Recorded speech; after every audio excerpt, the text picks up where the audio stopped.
How to watch ESPN Plus online anywhere in the world. Accessing ESPN Plus outside the United States can be challenging due to regional restrictions. However, by following these steps, you can enjoy ESPN Plus content globally. Step number 1, subscribe to a reliable VPN service. Choose a reputable VPN provider with servers in the United States. Ensure the VPN offers high-speed connections suitable for streaming.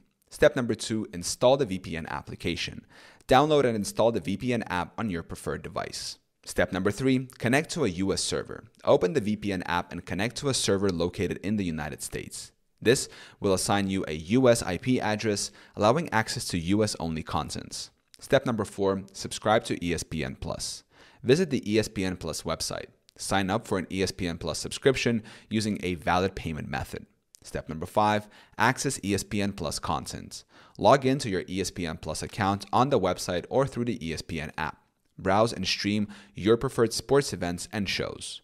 Important considerations. Payment method.